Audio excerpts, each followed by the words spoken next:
1517년에 루터가 비텐베르크 성당에 95개조 논제를 붙이면서부터 이제 종교개혁이 시작됐다고 했어요.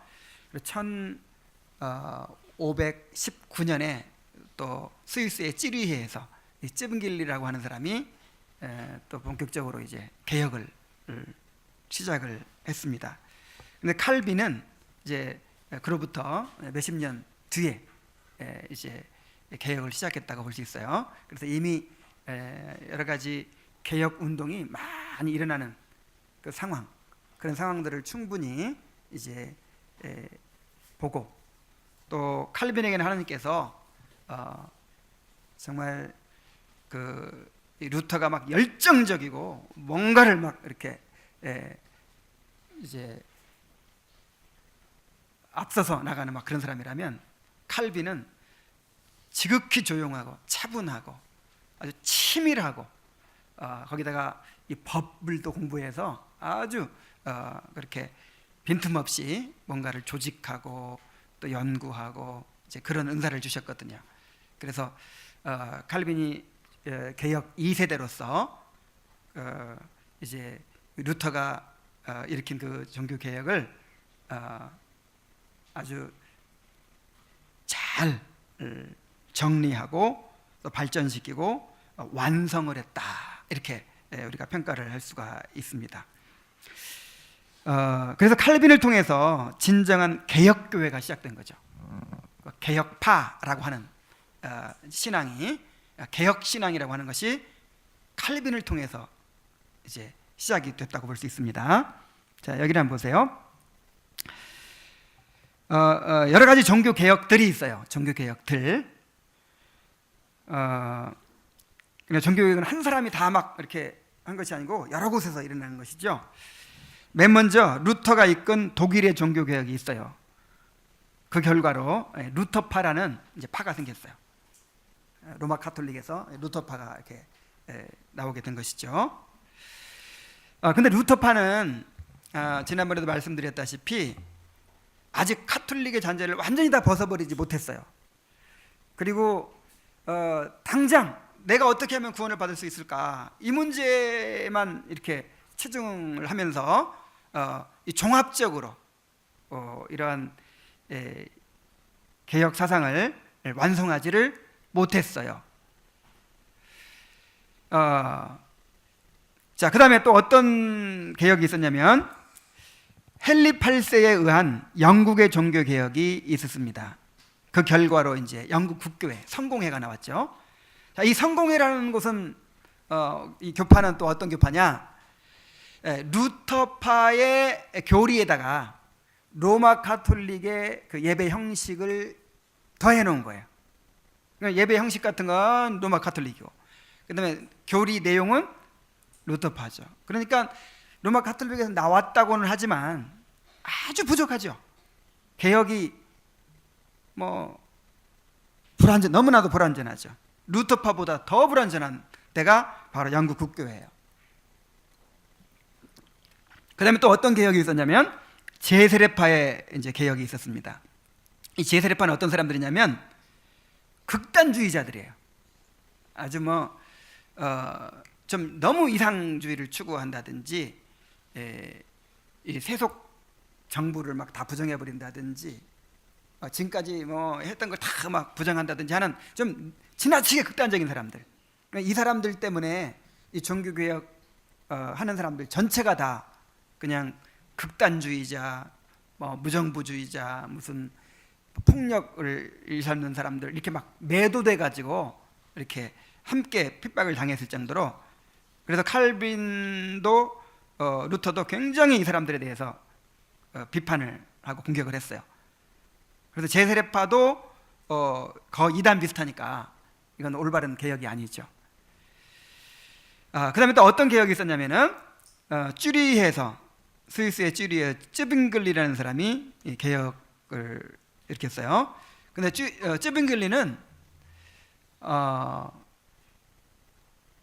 이제 성찬론 말고는 거의 이제 칼빈과 비슷한데, 이 사람이 전쟁에 직접 참여했다가 이제 그 종교 전쟁이 막 이제 있잖아요. 로마 가톨릭 세력이 이렇게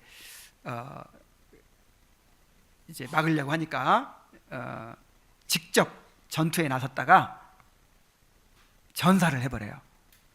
그래가지고 이제 그 쯔빙글리에 그 함께 개혁을 했던 블링거라는 사람이 있는데, 이제 그 사람은 이제 우리 이 개혁주의와 같아요. 거의 같아요. 그래서 이 쯔빙글리의 그 종교 개혁은 이 개혁주의 신앙으로 흡수가 됐어요.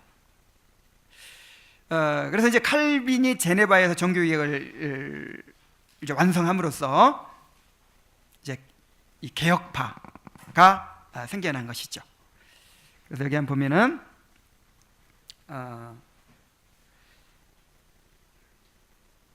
지금 이 노란 색깔은 전부 다 카톨릭이에요. 로마 카톨릭.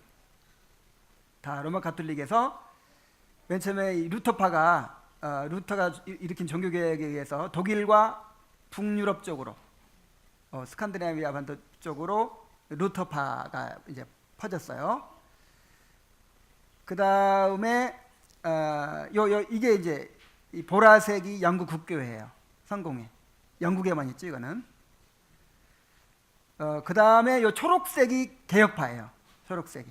이 스위스에서부터 시작해가지고 이제 프랑스 각 곳으로 퍼지고, 그 다음에 특히 네덜란드가 이제 나중에 국가교회가 돼요. 개혁파가 이제 전쟁을 통해서 승리해가지고 네덜란드 국가교회가 됩니다. 그 다음에 또 어디로 갔나요? 이 존 낙스에 의해서, 존 낙스가 제네바에 와서 배우고 가서 이제 이 스코틀랜드에서 종교개혁을 일으켜서 이 스코틀랜드 지역이 나중에 또 국가교회가 돼요. 개혁파가.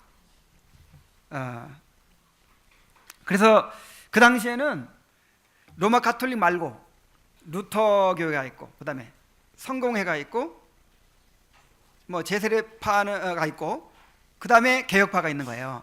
그러니까 정통 교회는 어디밖에 없는 거예요? 개혁파가 정통 교회죠. 그러니까 좀 더 완전한 개혁. 그러니까 다 개혁을 불완전하게 이제 했지만은 이 칼빈에 의한 이 개혁파가 완전한 개혁을 한 것이죠. 그래서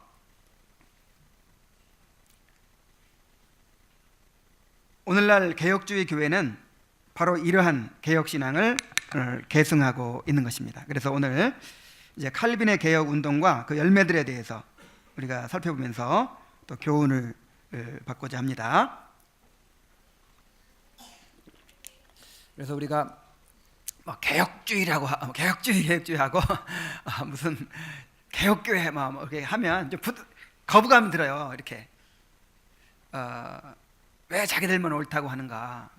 그리고 다 뭐 여러 파가 있는 것이지 뭐 자기들만 옳다고 하고 좀 이런 이제 생각을 할 수가 있죠.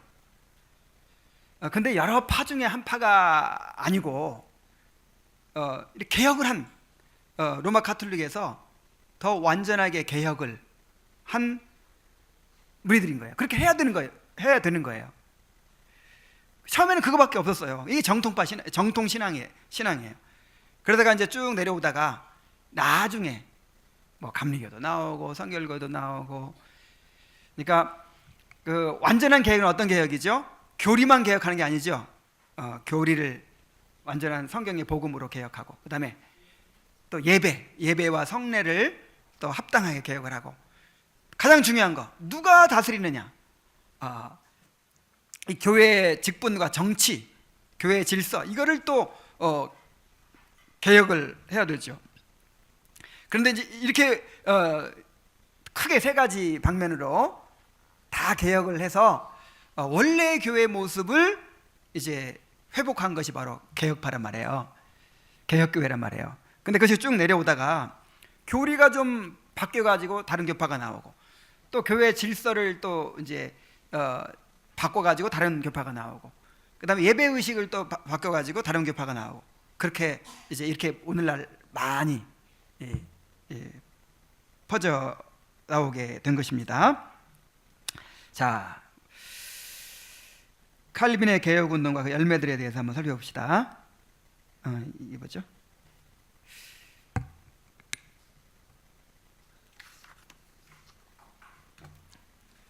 자, 먼저 칼빈의 성장과 회심을 한번 살펴보겠어요. 1509년 7월 10일에 파리에서 북쪽으로 100km 정도 떨어진 느와용이라는 마을에서 교구 서기인 아버지와 경건한 어머니 사이에서 7남매 중 둘째로 태어납니다. 어머니는 칼빈이 5살 때 병으로 죽고 아버지가 재혼해서 새어머니 밑에서 자라게 됐죠. 여기가 칼빈의 생가예요. 지금은 박물관이 되었다고 하는데, 좀 여유 있는 집에서 태어나고 자란 것이죠. 아버지는 지적 능력이 뛰어난 칼빈을 사제로 키우고자 해서 성직록을 받게 합니다. 성직록이라는 게 뭐냐면 이 성당에 소속돼서 장학금을 받는, 그래서 성당에서 이제 공부를 다 시켜주고 나중에 사제로 키우는 그런 사람을 말하는 거예요. 실제로 칼빈이 나중에 정식 사제가 됐어요. 18살 때.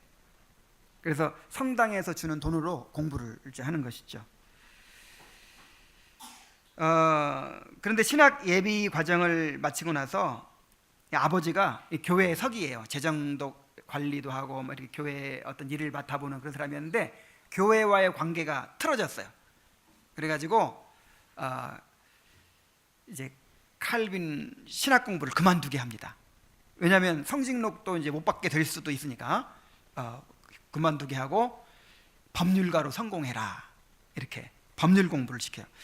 그 칼빈은 이제 앞으로도 계속 보면 알겠지만은 자기 뜻대로 된 것이 없어요. 그리고 또 이렇게 순종적이에요. 조용하고 차분하고 순종적이고 그런 사람이 아주 예리하고 머리가 좋은 사람이지만 그런 사람이었던 것 같아요. 그래서 자기는 법 공부하고 싶지 않지만 아버지가 또 출세시키려고 하니까, 루터도 그랬죠. 루터도 아버지가 법관으로 출세시키려고 했는데 칼빈도 아버지가 법 공부를 이제 하게 했어요. 그래서 법학 대학을 졸업하고 이제 그 요즘으로 하면 우리 변호사 자격증처럼 이렇게 법률가로서 일할 수 있는 그런 이제 자격증을 얻습니다. 그런데 이제 아버지가 돌아가셔요. 아버지가 죽으니까 이제 내가 마음대로 하고 싶은 공부를 해야겠다 해가지고 다시 신학 공부를 합니다. 그 당시 이제 그 르네상스 인문주의의 영향으로 고전에 대한 연구가 활발했다 그랬죠. 그래서 헬라어, 히브리어 공부를 하고 그다음에 그 교부들의 저작들을 깊이 연구를 해요. 그 어거스틴이라는 교부들의 저작을 깊이 연구한 데서 이 칼빈의 모든 사상이 정립이 된 거예요. 기독교 강요에도 어거스틴에게서 굉장히 많은 부분을 인용하고 있는 것을 우리가 봅니다.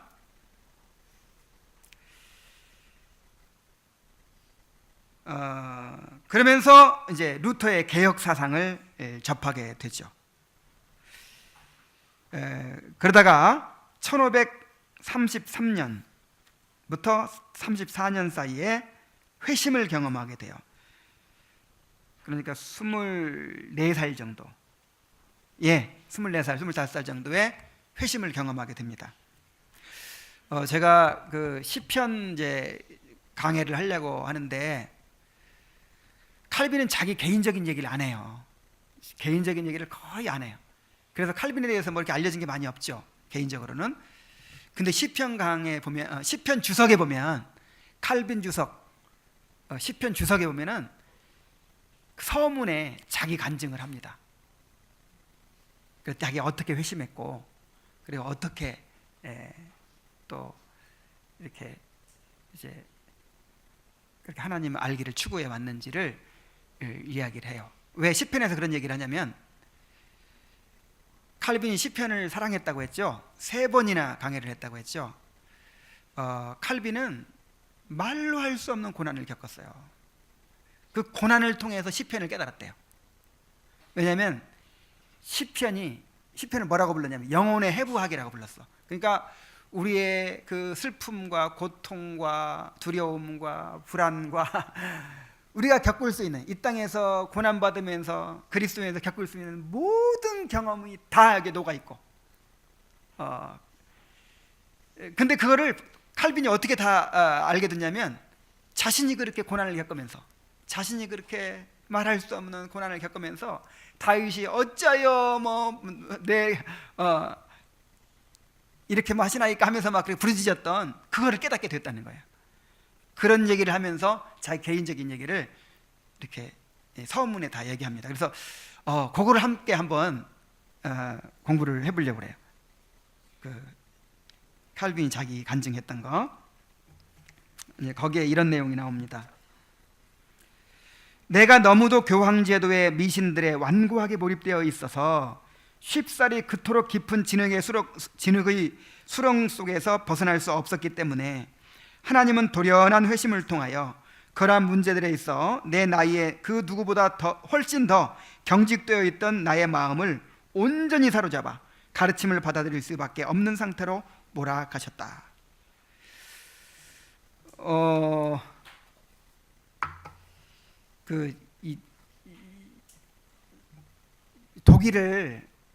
독일이라든지 그 유럽의 종교개혁, 그 발상지 종교개혁이 일어났던 그런 곳들을 1년에 한 차례씩 계속 가시는 분이 있어요.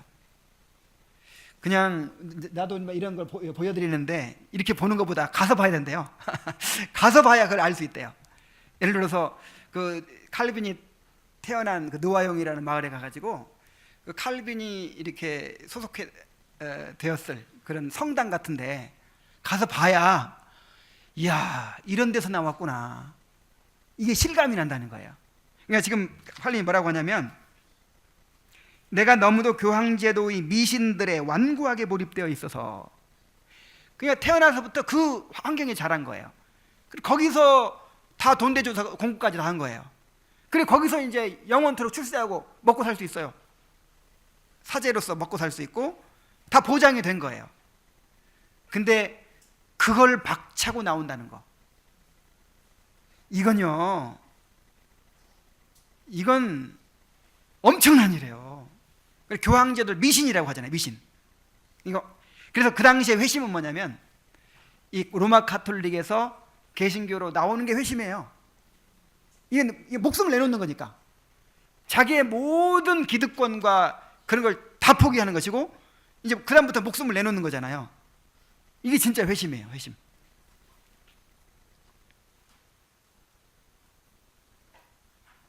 이리하여 참된 경건의 맛과 지식을 어느 정도 얻은 후에 즉시 그 안에서 더 앞으로 나아가려는 강한 욕구로 불타올라 나는 비록 다른 연구를 완전히 그만둔 것은 아니지만 이제 그것들을 더 이상 열심히 추구하지 않게 되었다. 이 칼빈에게 있어서 우상은 뭐였냐면 공부였어요. 공부.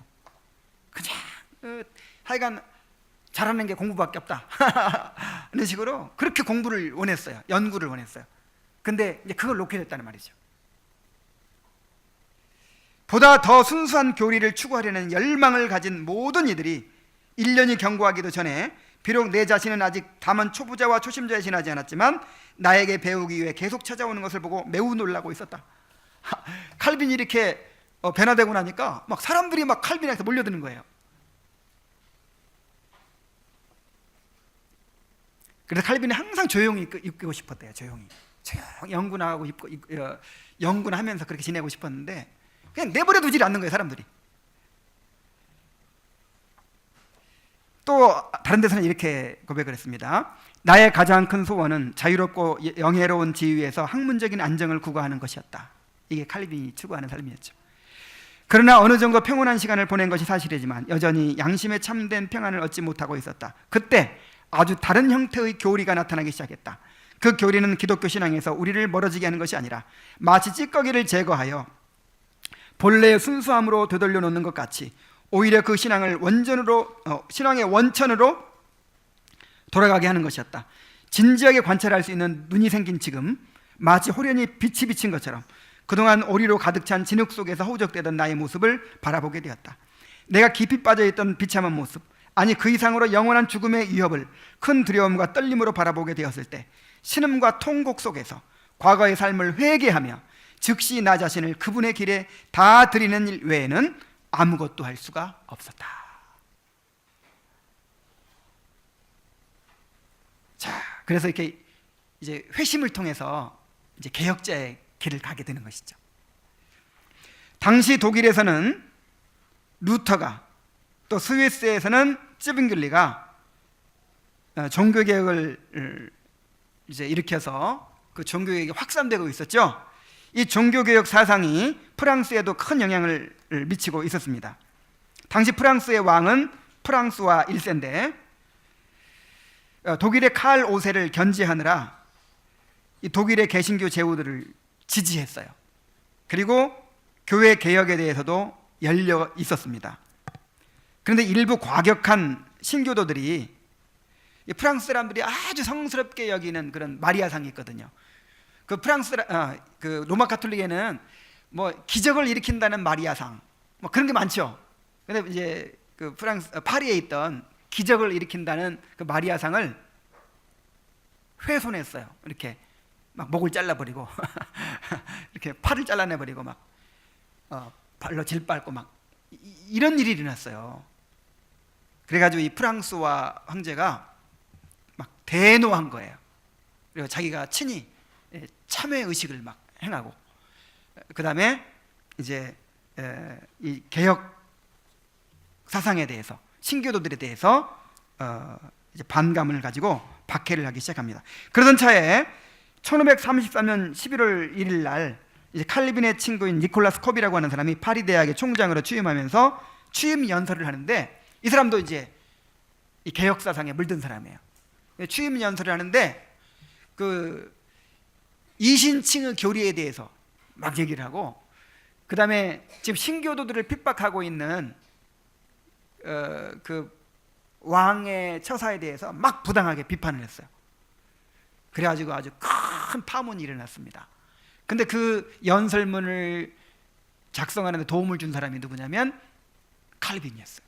그래가지고 그날로 체포령이 떨어져가지고 그때부터 이제 이 칼빈은 도망자의 신세가 돼요.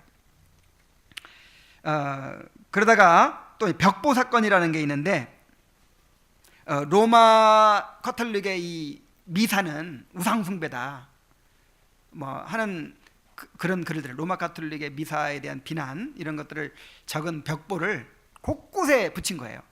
심지어 왕의 침실이 있는 집 벽에다도 붙였어요. 그래서 이 왕이, 프랑스 황제가 대노해가지고 이제는 그 사람들 다 잡아다가 화형대 세우고 화형을 시키는 것입니다. 그리고 이제 본격적으로 대대적인 박해를 시작해요.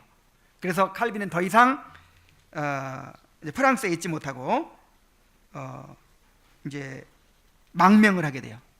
스위스의 바젤로 떠나게 됩니다. 그런데 여기저기서 은신하는 중에도 계속해서 신학 연구를 칼빈이 했어요. 그러다가 1535년 8월 23일에 바젤에서 기독교 강요 초판을 출판하게 됩니다. 기독교 강요를 왜 썼냐면, 지금 칼빈의 동료들이, 칼빈은 도망쳐 나왔지만 칼빈의 동료들이 붙잡혀가지고 그 처참하게 화형을 당해 죽어가는 거예요. 여기에 대한 의분을 느꼈어요. 그래서 나도 뭔가를 해야 되겠다, 이런 마음이 들어가지고 이제 기독교 강요를 썼어요. 그러니까 우리가 이단이 아니고 잘못된 것이 아니고, 이게 원래 우리 사도들로부터 또 교부들로부터 이어받은 이게 참된 기독교 신앙이다라고 하는 것을 변증하기 위해서 이제 기독교 강요를 쓰고, 프랑스어 황제에 대한 헌사를 덧붙여 가지고 왕한테 헌정을 한 것이죠. 그래서 초판은 6장으로 되어 있었어요. 6장. 지금 몇 장이죠? 80장. 지금은 처음에 6장으로 되어 있으니까 아주 분량이 작았겠죠. 근데 나중에 23년 동안 계속해서 4차례에 걸쳐서 증보를 해서 80장으로 이렇게 완성이 된 거예요. 1559년에 이 교회 역사상, 기독교 역사상 가장 위대한 책 한 권 딱 꼽으라면 어떤 책일까요? 기독교 강요예요. 기독교 강요에 다 들어있어요. 다. 그래서 이 초판이지만 이 기독교 강요를 쓴 이후로 칼빈이 유럽 전체에 알려져요. 아, 칼빈 정말 경건하고 또 지식이 많고 참 훌륭한 사람이다. 뭐 이런 이제 이름이 나게 된 것이죠. 그러다가 이제 고향에서 형이 죽었다는 소식을 들어요. 그래서 고향으로 돌아가서 가사를 다 정리하고, 이제 칼빈이 차남이니까 가장이 된 거잖아요. 가사를 다 정리하고 동생들과 함께 스위스의 스트라스부르크로 가서 정착을 하기 위해서 이제 이민길에 오릅니다. 망명길에 오릅니다. 그런데 마침 프랑스와 독일이 전쟁이 벌어졌어요. 그래서 스트라스부르크로 가는 길이 이렇게 이제 막혔어요. 자, 여기 지도를 한번 보세요. 여기 파리죠. 파리에 있던 칼빈이 어디로 간다고요? 이 스트라스부르크로 가려고 하는데 그때까지만 해도 여기가 스위스의 도시였던 것 같아요. 가려고 했는데 여기 길이 막힌 거예요. 막혀서 여기 제네바로 돌아서 이제 가야 되게 됐어요. 제네바. 그래서 제네바에서 하룻밤 묵어 가려고 했던 거예요.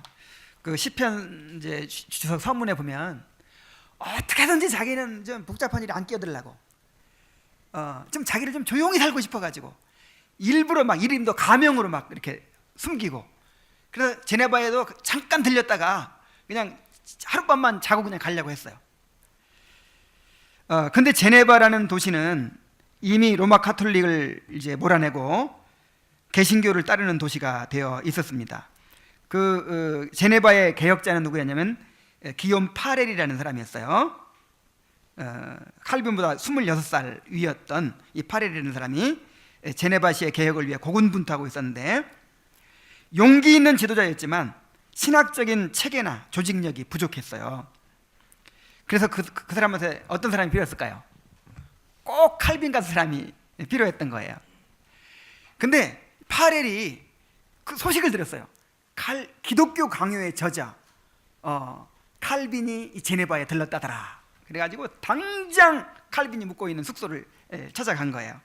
그래가지고 지금 당신 같은 사람이 우리 제네바에 꼭 필요하다. 제네바의 계획을 위해서 나와 함께 일하자. 이렇게 요청을 합니다. 그러나 칼빈은 자신은 이런 일에 끼어들고 싶지 않고 조용히 학문 연구에나 집중하고자 한다면서 거절했어요. 나는 그냥 저 스트라스부르크로 가서 조용히 연구나 하면서 그렇게 지내고 싶습니다. 난 이런 일에 끼어들고 싶지 않습니다. 난 이런 일을 할 만한 사람이 아닙니다. 그러자 계속해서 설득을 해도 칼빈이 듣지 않으니까 파렐이 벼락같이 호통을 쳤어요. 나는 전능하신 하나님의 이름으로 당신에게 선언하겠는데 고작 연구 따위를 핑계로 내세워 우리를 도와서 이 하나님의 일을 하지 않는다면 하나님께서 당신을 저주하실 것이요, 당신이 그리스도의 영예보다 당신 자신의 영예를 구하고 있기 때문이요. 아이고, 이 말을 듣는데 막 너무 무서운 거야. 그렇게 칼빈이 그렇게 썼어요.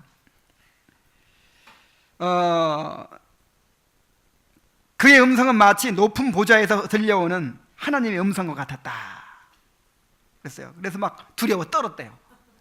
그래서 어쩔 수 없이 그러면 그렇게 할게요 해가지고 제네바에 붙잡혀가지고 이제 사역을 시작하게 됩니다. 이 스위스라는 나라는 왕이나 중앙정부가 없어요. 지금도 없어요. 지금도 그 여러 개의 작은 주들이, 지금은 26개 주라고 하는데 그냥 도시국가 비슷하죠. 작은 주들이 각자 그냥 독립적으로 통치를 해요. 지금은 이제 대통령도 돌아가면서 한대요, 1년씩. 그러니까 대통령이라고 해서 아무 권한이 없고 그냥 대표만 하는 거예요, 대표. 각자 그 칸톤이라고 하는데, 칸톤, 뭐 제네바 칸톤, 쭈리 칸톤, 그 칸톤들이 독자적으로 그렇게 민주주의로 운영을 하는 거예요. 당시 제네바는 한 1만여 명의 시민이 거주했다고 합니다.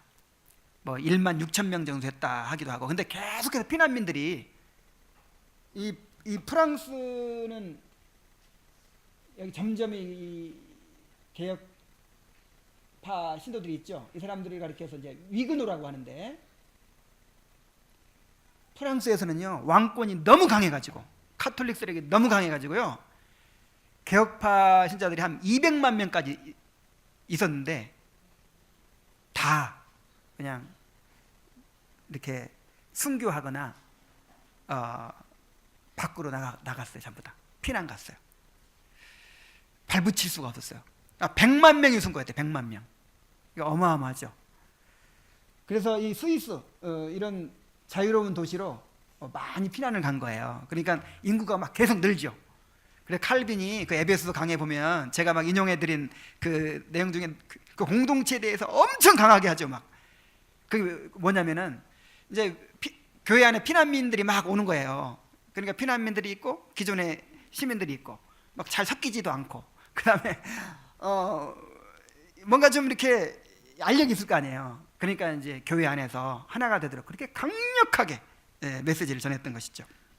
그래서 어쨌든 한 1만 명 이상의 시민들이 거주했는데, 도박과 술 취함과 향락과 사치로 물들어 있었어요. 그러니까 이제 로마 가톨릭을 버리고 개신교로 돌아선 사람들이 다 뭐 신앙 때문은 아닌 거예요. 로마 가톨릭의 간섭이 싫어서 나온, 정치적으로 이렇게 나오는 사람들 많겠죠. 그러니까 그동안에 교회에 눌려있던 사람들이 이제 자유다 하면서 개신교 신앙은 가졌는데 오히려 더 삶이 엉망진창이 돼버린 거죠.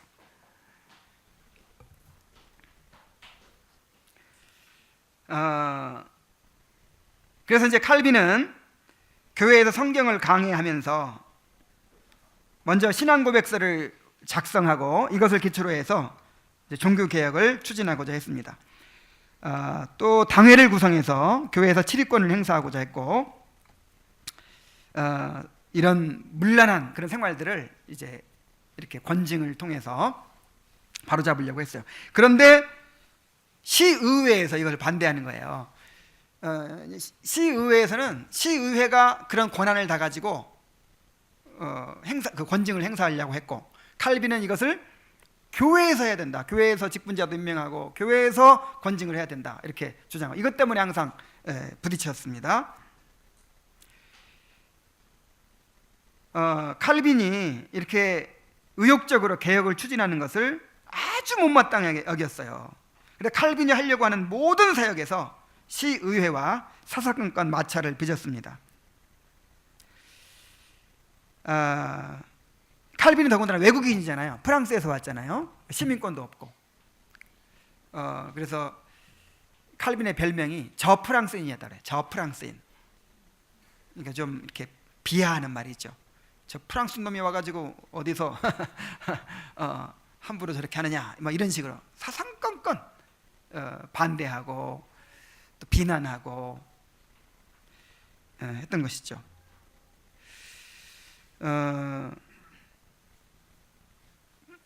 그러다가 이제 신앙 고백을 받아들이지 않는 사람에게는 성찬의 떡을 주지 않겠다, 성찬을 못 받게 하겠다, 이 문제로 이제 크게 대립이 일어났어요. 그리고 시의회에서 로마 가톨릭식으로 복장을 강요하고 또 이 성찬 떡을 이렇게 만들도록 또 그렇게 막 강요하는 거예요. 이렇게 거부할 수밖에 없죠.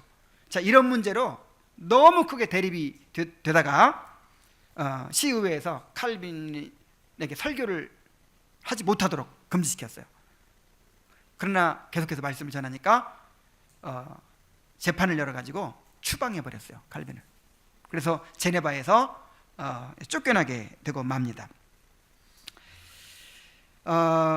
칼빈이 제네바에서 추방되었다는 소식을 들은 이 스트라스부르크에서 칼빈을 초청했어요. 이 스트라스부르크는 제네바보다 2배 이상 큰 도시였고 종교개혁에도 더 열려 있었습니다.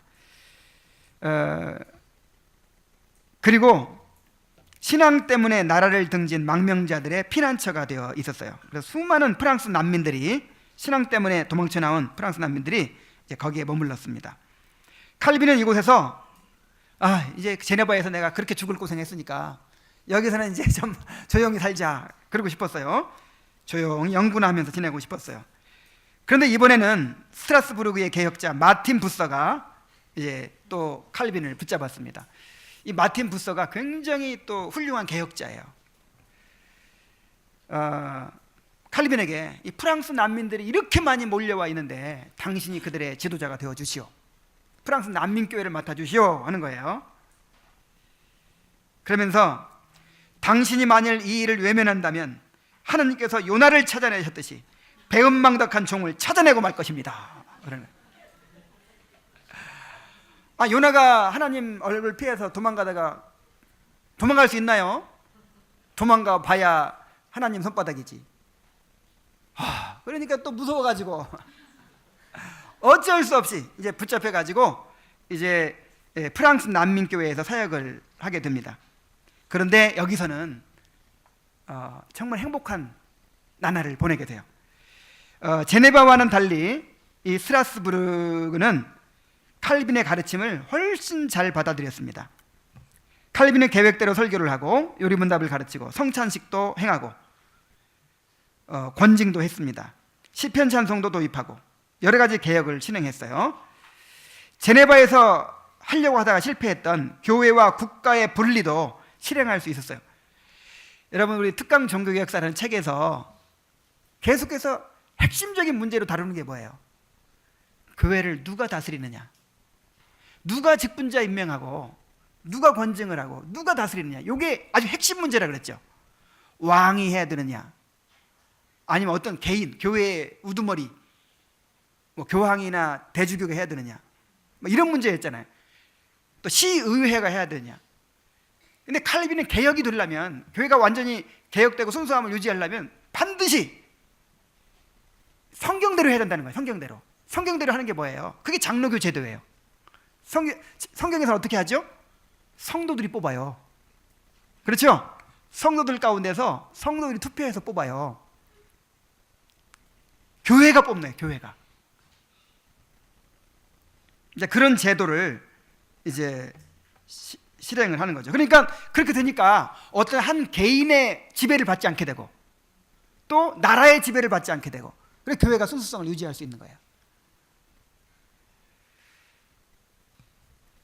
그리고 여기서 초판 분량보다 3배나 늘어난 기독교 강요 재판을 집필합니다. 또 신학교 교수로 임명되어서 가르치기도 하고 신학 연구와 저술 활동에 이제 힘써서 로마서 주석을 쓰고 또 성찬론을 집필하고 또 기독교 강요를 또 재판을 내고, 그리고 여러 종교 회의에 대표로 참석하기도 하고 또 필립 멜랑이톤과 같은 그런 정말 유명한 개혁자들과 이제 동역 관계를 맺기도 합니다. 그래서 여기서 이 칼빈의 개혁 사상이 이렇게 완성이 돼요. 근데 칼빈도 처음부터 완벽하진 않았겠죠. 여기서 마틴 부스에게 많은 것을 배운 거예요. 그리고 여러 개혁자들과 또 교류하고 그 다음에 연구하고 실제로 실험을 해보고 교회 사역을 이렇게 해보면서 이제 그 개혁교회의 그런 예배, 개혁교회의 정치, 개혁교회의 어떤 모든 교리, 이런 것들을 이제 완성을 하게 되는 것이죠. 개혁자로서 준비가 된 것입니다. 이 스트라스부르크에서는 칼빈에게 시민권도 가자마자 줬어요. 시민권도 주고 그 다음에 생활비도 넉넉하게 주고, 그래서 이곳에서는 여기서는 결혼도 하고 아주 행복한 나날을 보냈어요. 자, 칼빈의 가정생활을 좀 더 한번 언급하고 진행합시다. 칼빈은 32살이 되도록 결혼에 관심을 갖지 못했습니다. 왜냐하면 학문과 사역을 위해서 독신이 더 좋다고 여겼고, 결혼하기 위해서 로마 카톨릭을 저버린다고 하는 비난이 있었기 때문입니다. 루터도 마찬가지지만 칼빈도 사제였다가 지금 나오는 거잖아요. 정욕을 이기지 못해서 결혼하고 싶어서 했다, 이런 비난을 듣지 않기 위해서 일부러 결혼을 안 하는 거예요. 그러나 칼빈도 결혼의 필요를 절실히 느끼게 됩니다. 이 스트라스부르크에서 체류하는 동안에 그 아끼는 사람들이 계속해서 죽는 일들이 연달아 일어났어요. 그래서 몹시 고독감을 느꼈습니다. 그리고 이 마틴 부서나 또 기온 파렐이나 필립 멜랑톤이나 이런 사람들이 결혼해가지고 그렇게 행복한 가정을 이루는 것을 보면서 자기도 결혼을 해야겠다, 이런 이제 결심을 하게 된 거죠. 그리고 이제 부서의 집에서 기거했는데 독립도 해야 되고, 또 자기를 따르는 그런 동생들도 있었고, 또 배우는 제자들도 있었고, 그래서 그 사람들도 다 돌봐야 되기 때문에 또 자기의 건강이 너무 안 좋아요. 그래서 건강으로 또 보살펴줄 그 아내가 필요했습니다. 칼빈의 뜻을 알게 된 부서와 파렐이 적극적으로 칼빈의 신부감을 구하기 위해서 나섭니다. 근데 칼빈은 자기가 원하는 아내감에 대해서 이렇게 얘기했어요. 자, 청년들, 형제들 잘 들으세요. 내 아내가 될 사람으로부터 내가 무엇을 바라는지를 항상 염두에 두시기를 바랍니다. 저는 첫눈에 반하는 예쁜 용모에만 이끌려 사랑에 빠지는 그런 저급한 종류의 사람이 아닙니다. 이 저급한 사람들 회개하시고 내 마음이 끌리는 유일한 아름다움을 갖춘 여인은 바로 정숙하고 수다스럽지 않고 괴팍스럽지도 않고 검소하고 인내심이 있고, 그리고 내 건강에 관심이 있는 그런 여인입니다. 그래서 몇 차례 이제 막 이 여자 저 여자 막 이렇게 이제 신부감을 구해다가 이렇게 매칭을 시키려고 했는데 여러 차례 실패를 합니다. 그래서 거의 이제 안 되려나 보다 하고 포기하려고 하는 중에 칼빈이 가까이에서 신부감을 발견하게 돼요. 칼빈이 목회하는 그 난민교회에 제세례파 신앙을 가진 부부가 있었어요. 그래서 이 부부를 칼빈이 이제 가르쳐 가지고 제세례파 신앙을 이제 버리게 하고 이제 개혁파 신자로 만들고 그렇게 했는데 남편이 어느 날 죽었어요. 그래가 두 아이들을 데리고 과부 혼자 남게 된 거예요. 칼빈이 볼 때 너무 불쌍한 거예요. 그때 마틴 부서가 중매를 했어요. 그래가지고 이제 결혼을 하게 되었는데, 그 여자가 바로 칼빈보다 6년 연상의 두 아이를 가진 이델레트 부르라는 여자예요. 자, 이 장면이 뭐냐면 이게 누구와 누구일까요? 지금 앉아 있는 사람이 칼빈, 이제 겁주고 있는 사람이 파렐이에요. 이게 제네바 당시 모습이고, 자, 이게 이델레트 부르, 칼빈의 아내입니다. 그녀는 겸손과 근검과 온유함을 겸비한 내적 아름다움을 가진 여인이었어요. 외적으로도 아름다운데? 칼빈은 그녀의 그런 내적 아름다움을 보고 그녀를 선택을 합니다. 근데 칼빈도 건강이 안 좋았는데 이 아내도 건강이 안 좋았대요. 이렇게 건강이 안 좋음에도 불구하고 한 9년 정도 같이 살았을 거예요. 그동안에 온 힘을 다해서 칼빈을 내조했습니다. 칼빈의 결혼 생활은 그렇게 행복하지 못했어요. 루터처럼 행복하지 못했어요. 첫째는 둘 다 질병이 있었기 때문이었어요. 둘 다 그냥 골골하니까 너무 힘든 거죠. 그래서 칼빈이 이런 말을 합니다. 하나님은 우리 결혼이 우리가 너무 행복해 할까봐 처음부터 우리 기쁨에 물을 타셨다. 그리고 3명의 아이를 낳았는데 모두가 죽었어요. 첫째 아이를 임신했을 때 칼빈이 제일 행복했대요. 그런데 이 자크라는 아이가 미숙아로 태어나서 2주 만에 죽었습니다. 3년 후에 딸을 낳았는데 딸도 죽었어요. 2년 후에 또 아이를 출산했지만 태어나자마자 죽었어요. 그리고 결혼한 지 9년 만에 아내도 죽었어요. 칼빈은 아내의 죽음으로 다시는 결혼을 생각조차 안 할 만큼 그렇게 큰 슬픔을 경험했다고 해요. 그러나 칼빈은 이 모든 것들을 하나님의 섭리로 받아들이고 종교개혁 사업에 매진합니다. 자, 이제 다시 좀 돌아가서 스트라스부르크에서 한 3년 몇 개월 동안 그렇게 이제 행복한 사역을 하고 있는 거예요 지금. 그런데 한편 이 칼빈이 떠나고 나서 이 제네바는 아주 혼란에 빠지게 되었습니다. 4명의 목사들 중에서 2명의 분쟁과 혼란으로 인해서 제네바를 떠났고요. 게다가 이 프랑스와 이 베른 칸톤, 베른이라는 다른 이제 도시 국가가 있죠. 베른이 제네바의 독립을 위협하고 있었어요. 그러니까 이 스위스의 여러 칸톤들 중에서 종교개혁을 받아들인 그런 칸톤이 있고 또 로마 카톨릭을 지지하는 칸톤이 있는 거예요. 이 베른 같은 곳은 이 로마 카톨릭을 이제 지지하는 칸톤이죠. 그래서 이제 계속 침략의 위협을 가하고 있는 거예요. 이런 상황에서 제네바는 칼빈과 같은 그런 실력이 있는 지도자를 필요로 하고 있었습니다. 그런데 칼빈이 다시 돌아가게 된 계기가 생겼어요. 1539년에 이 사돌렛이라고 하는 유명한 추기경이 제네바시 당국에 로마 카톨릭으로 돌아오라고 회유하는 내용의 편지를 보냈어요. 얼마나 그 편지를 잘 썼는지 정말 나의 형제들이여 하면서 그냥 그 마음을 녹이는 그런 편지를 써 보낸 거예요. 지금 뭐 전쟁이 일어나면 당장 막 망하게 생기고 막 두렵잖아요. 지금 이 온통 이 제네바시는 다 혼란에 빠져 있고 이렇게 마음이 약해져 있을 때 이렇게 받아줄 테니까 돌아오라고 이런 편지가 왔으니, 공개적인 편지가 왔으니 얼마나 제네바 시민들의 마음이 이렇게 움직였겠어요. 그래서 스트라스부르크에 있는 칼빈에게 요청을 합니다. 당신이 좀 답변서를 써주시오. 그래가지고 칼빈이 기가 막힌 실력으로 그 로마 카톨릭의 그 잘못된 점들을 맹렬히 공격하고 그냥 반박하는 편지를 써줬어요. 그래가지고 그냥 그 카톨릭의 위세를 확 꺾어놔 버렸어요. 그것을 계기로 해서 우리 칼빈을 다시 모셔오자, 이렇게 이제 의견이 모아집니다. 그것도 그 시의회가 있잖아요.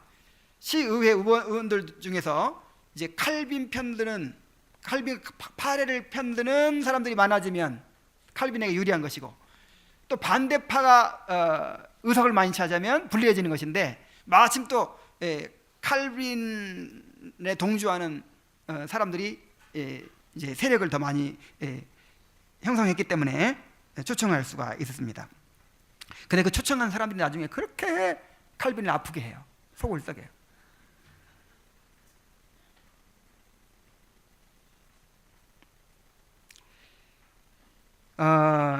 칼빈은 다시 돌아가고 싶지 않았어요. 이렇게 말합니다. 다시 지옥과 같은 곳으로 돌아가야 하는가?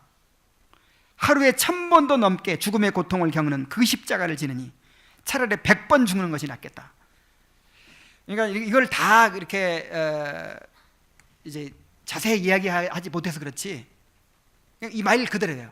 하루에 몇 번 죽는다고요? 하루에 1000번 죽는 고통이라고 했어요. 그러니까 뭔가 개혁한다는 건 어려운 거잖아요. 우리나라 역사상 개혁에 성공한 예가 없답니다. 개혁이라는 말은 많이 하는데 개혁을 성공하는 사람이 아무도 없대요. 그만큼 개혁은 어려워요. 왜냐하면 그 저항이 있기 때문에. 근데 외국 사람 하나 와가지고 개혁을 하는 거예요. 예를 들어서 그 의원들, 예를 들어서 그 제네바에 실력자가 있는데 그 사람 부인이 뭔가 범죄를 저질렀어요. 근데 칼빈이 권징을 합니다. 그럼 가만히 있겠어요? 뭐 이런 식이에요, 전부. 온갖 모함을 많이 하고요. 하여간 칼빈만큼 대적자들이 많고, 칼빈만큼 모함을 많이 받고, 칼빈만큼 그렇게 욕을 많이 먹은 사람이 없어요. 역사 이래로 없을 거야, 아마. 역사 이래로. 그 제네바에서도 그랬고 역사적으로도 그렇고. 하루에 1000번도 넘게 죽음의 고통을 겪는 그 십자가를 지느니 차라리 100번 죽는 것이 낫겠다고 할 정도였습니다.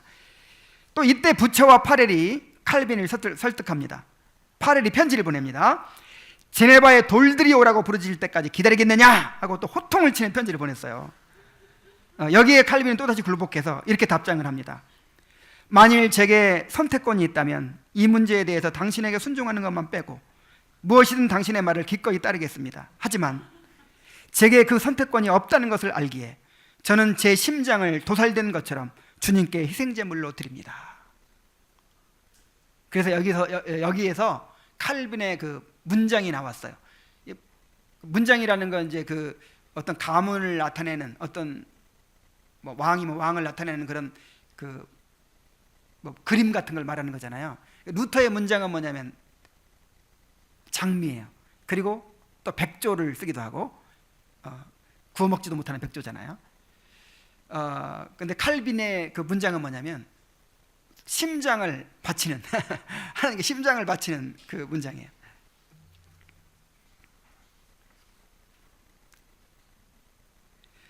그래서 정말 이 자기분이 놀랍습니다. 정말 놀라워요. 칼빈이 하고 싶어서 한 일 아무것도 없어요. 다 이런 식이에요. 3년 4개월 만에 제네바로 돌아온 칼빈은 다시 본격적으로 제네바의 완전한 개혁을 위해 몸을 던졌습니다. 첫째로 교회 법령을 제정했습니다. 장로 제도를 확립하고 당회를 통해 모든 일을 논의하고 관장하게 하였습니다. 둘째로 설교를 통해 말씀 중심의 삶을 가르쳤습니다. 칼빈이 제네바에 돌아오자마자 돌아와가지고 막 특별한 일을 할 줄 알았더니 3년 4개월 전에까지 마쳤던 강해 설교를 이어가지고 그 다음 설교를 이렇게 하는 거예요.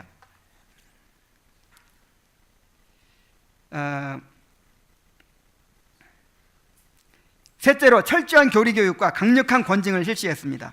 교리 문답서를 작성해서 성도들을 교리적으로 훈련시키고 그들이 경건한 삶을 살도록 치리에 힘썼습니다. 그러나 계속해서 당회와 시의회 간의 갈등이 있었고 칼빈을 비난하고 대적하는 자들이 있었습니다. 칼빈은 언제 쫓겨날지 모르는 긴장 상태에서도 굽히지 않고 엄격하게 교회 질서를 세우기 위해서 노력했습니다. 칼빈 뜻대로 안 된 것도 너무 많아요. 예를 들어서 성찬을 일주일에 한 번씩 하고 싶었어요. 근데 반대하는 거예요. 그래서 1년에 4번밖에 못했어요. 그리고 칼빈은 모든 절기를 다 없애고 싶었어요. 근데 이제 또 그것도 마음대로 안 되는 거예요. 그냥 끊임없이 싸우면서 이제 인내하면서 그렇게 개혁을 해가는 것이죠. 그러한 가운데 제네바시에는 도박이 사라지고 댄스가 금지되었으며 사치와 방탕한 생활이 자취를 감추게 되었습니다. 많은 사람들이 교회를 찾아나왔고 설교를 듣기 위해 예배당을 항상 가득 차게 되었습니다. 칼빈은 어느덧 제네바의 정신적 기주가 되었고 제네바시는 모든 일을 그와 논의하여 실행하였습니다. 제네바에 와서 칼빈의 종교개혁 사상을 배웠던 스코틀랜드의 개혁자 존 낙스는 제네바를 가리켜서 이곳은 사도시대 이래로 이 땅에 존재하는 가장 완벽한 그리스도의 학교다 이렇게 평가를 했습니다. 자, 그의 말년의 사역을 한번 봅시다. 칼빈은 교회의 개혁을 이끌어갈 지도자를 길러내기 위해서 1559년에 제네바 아카데미를 설립했습니다. 이 학교에 유럽 각지에서 개혁신앙을 배우고자 하는 사람들이 몰려들었습니다. 그래서 10년 후에는 한 해에 1600명이 이 제네바 아카데미에 와서 공부했대요. 여기서 훈련받은 학생들이 개혁 사상으로 무장해가지고 각기 자기 나라로 돌아가서 개혁 사상을 전파하는 것입니다. 야, 정말 이것을 자세히 이렇게 읽어보면은 눈물겨워요. 이제 제네바에 와가지고 그 제네바에서 이루어지고 있는 개혁된 교회들을 보죠. 교회의 그 모든 일들을 보죠. 그럼 막 마음이 불이 타가지고 있을 수가 없어요. 그래서 자기 나라로 돌아갑니다. 돌아가면 잡혀 죽는데 돌아가요. 돌아가가지고 이 개신교 책을 가지고 있었다는 것 때문에 잡혀서 화형을 당하고 또 어떤 교리를 가르쳤다고 잡혀가지고 죽고 막 이런 식으로 화형을 당하고 붙잡혀 죽고 존 낙스 같은 사람은 노예선에 팔려가요.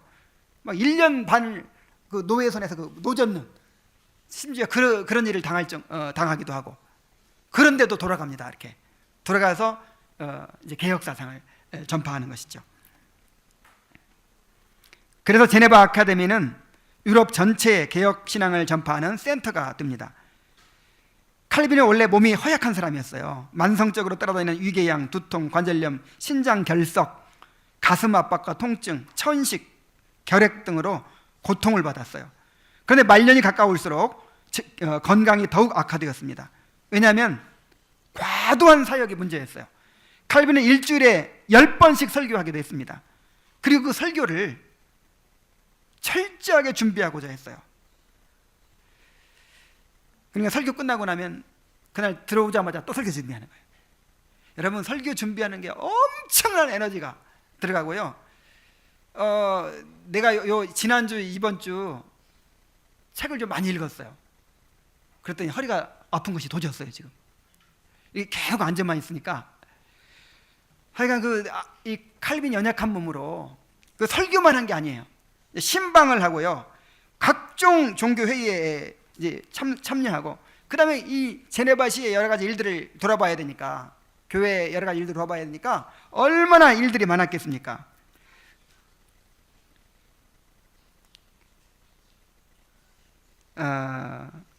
성경 전권의 주석을 다 쓰고요, 요한계시록 제외하고.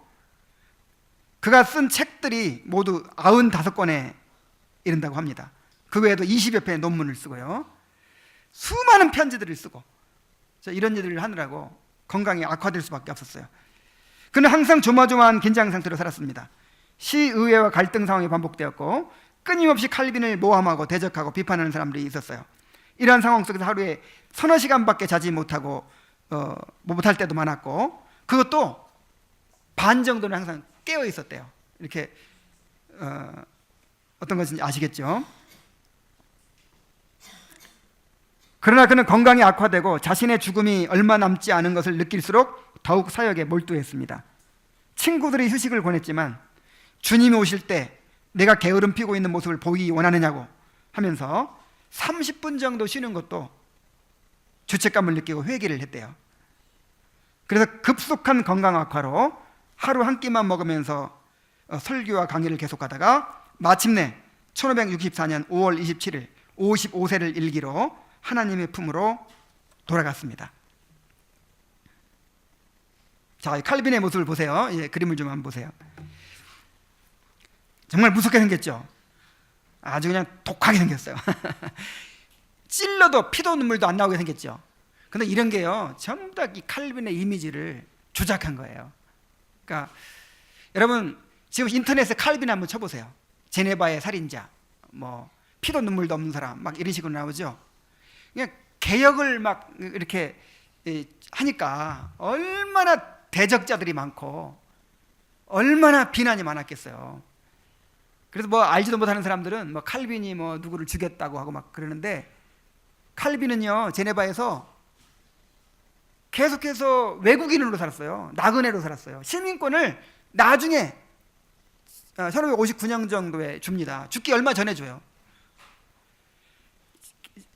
제네바에서 칼빈이 할 수 있는 일이 이 설교하고, 그 다음에 이렇게 영적으로 뭔가 목사로서 하는 일 외에는 어떤 사람을 벌을 준다든지 어떤 사람을 뭐 자박하든 이런 걸 할 수 있는 그런 권한이 없어요. 자, 이 모습을 기억하지 마시고, 자, 이게 칼빈이에요. 칼빈의 모습. 자, 여기 보세요. 이 에베소서 설교집에 있는 모습인데 굉장히 따뜻해요. 칼빈이 따뜻하고 사랑이 많은 사람이었어요. 너그러운 사람이었어요. 근데 너무 우리 칼빈의 이미지가 왜곡된 거죠. 자, 이게 이제 어떤 신학교 또 어떤 선교단체의 그 문장인데, 그 칼빈의 문장을 이용해서 만든 거예요. 자, 심장을 바치고 있죠. 내 심장을 바칩니다. 그렇게 정말 자기의 심장을 바치는 그런 각오로 칼빈이 살았어요. 자, 이게 유명한 칼빈이 사역을 했던 송피에르 성당이에요. 우리 이혜림 자매가 여기 갔다 왔어요. 그래서 사진을 찍어 와서 제가 이혜림 자매가 찍어온 사진을 좀 보여드리겠습니다. 이 피에르 성당이고 여기가 내부. 그다음에 그 옛날 개혁교회는 새로 건물을 짓는 것이 아니라 카톨릭 성당을 개조해서 사용하잖아요. 그러니까 이렇게 중간에다가 높이 설교단을 만듭니다. 그리고 계단 타고 올라가 가지고 거기서 설교하는 거예요. 이게 이제 설교하러 올라가기 전에 칼빈이 앉아서 대기했던 의자예요. 칼빈이 앉았던 의자. 이게 제네바 아카데미예요. 자, 칼빈의 무덤. 여기 이 공동묘지에 그냥 아무 그냥 볼품도 없는 그런 무덤이에요. 자, 이게 칼빈의 무덤입니다. 이 공원에, 제네바의 공원에 있는 조각인데, 이 사람이 파렐, 가만있어 봐. 파렐, 칼빈, 베자, 존 낙스, 정말 위대한 개혁자들이죠.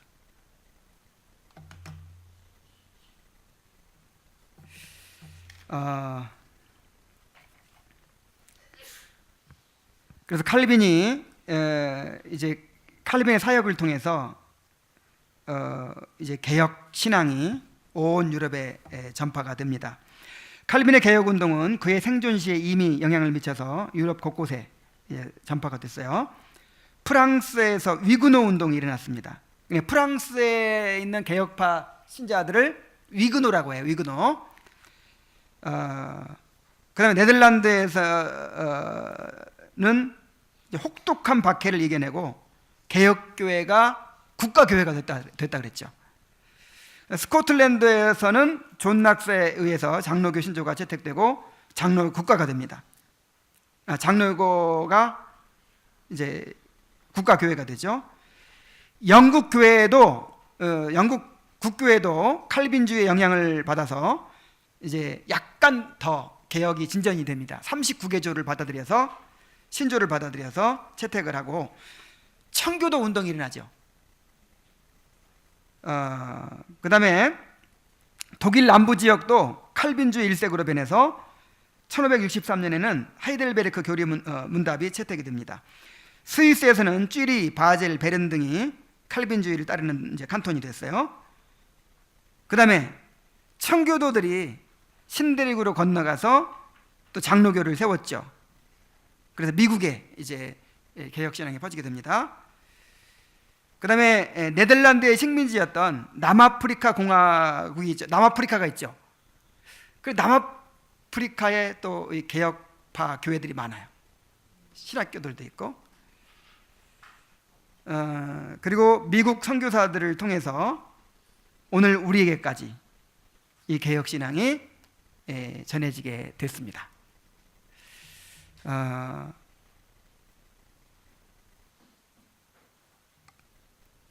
우리가 오늘 읽은 본문대로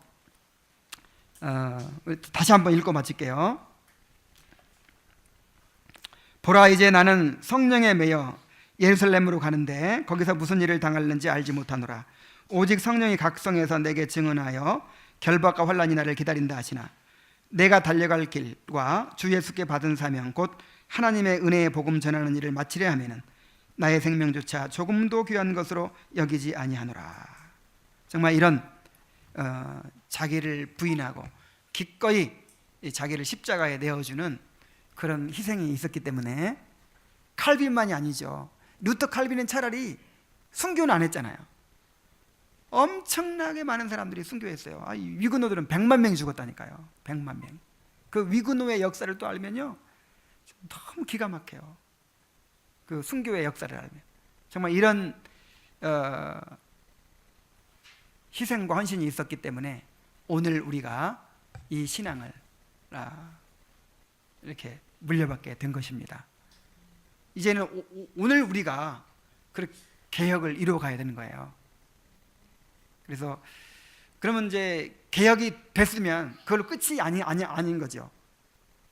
계속해서 교회는요, 우리의 죄성 때문에 이렇게 또 이제 어느 부분이 또 이렇게 무너지는 거예요. 어느 부분이 다 무너졌잖아요. 지금 네덜란드 어때요? 스코틀랜드 어때요? 다 무너졌잖아요. 그래서 몇십 년이 안 간답니다. 몇십 년이 완전히 개혁해서 이제 그렇게 회복했어도 좀 가다가 무너지는 거예요. 오늘 우리는 얼만큼 많이 무너져 있을까요? 그것을 우리가 다시 또 개혁해 가야 되는 것이죠. 우리 기도하겠습니다.